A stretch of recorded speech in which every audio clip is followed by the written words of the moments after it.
Meera Tokyo के मशहूर Raman restaurant में एक शेफ थी। उसे कुकिंग का शौक बचपन से था और उसका ख्वाब था कि वो एक दिन बहुत बड़ी शेफ बने।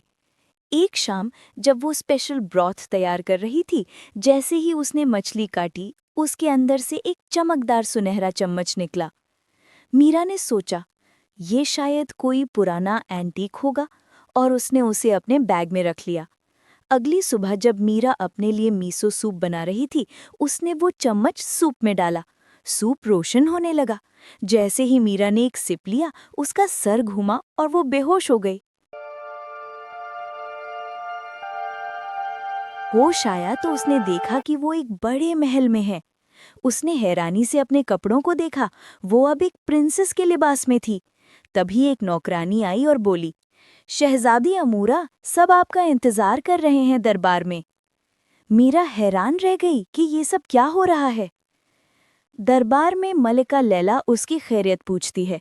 धीरे धीरे मीरा समझ गई कि वो वक्त के पीछे आ गई है और उसने असली शहजादी की जगह ले ली है। शहजादी की जिंदगी उससे बोर लगने लगी। उसने सोचा, क्यों ना मैं कुकिंग करूं। मीरा ने अपने ज़माने की शेफ स्किल्स का जादू चलाया। उसने मॉडर्न डिशेस बनाई जो महल के लोगों ने पहली दफ़ा देखी।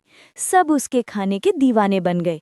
लेकिन ज़ारा, जो मलिका लैला की भतीजी थी, मीरा से जलन महसूस करने लगी। उसे पसंद नहीं था कि लोग अब उसकी जगह मीरा को पसंद करें। जैसे जैसे वक्त गुजरता गया, ज़ारा की जलन और बढ़ती गई। एक दिन ज़ारा ने मीरा से कहा, शहजादी, मैं आपको कुछ दिखाना चाहती हूँ, जल्दी आइए। मीरा उसके साथ गई। ज़ारा उसे एक तहखाने में ले गई। मीरा ने पूछा, तुम मुझे यहाँ क्यों लाई हो? ज़ारा बोली, मुझे तुम पसंद नहीं, मैं तुम्हें जादू से अपना गुलाम बना लूंगी।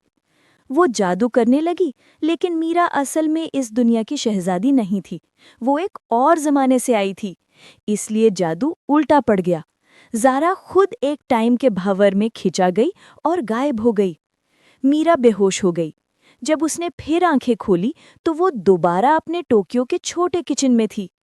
उस दिन के बाद जब भी मीरा उस सुनहरे चम्मच से खाना बनाती, उसका जायका सिर्फ जुबान को नहीं बल्कि इंसान के दिल को भी छू जाता था।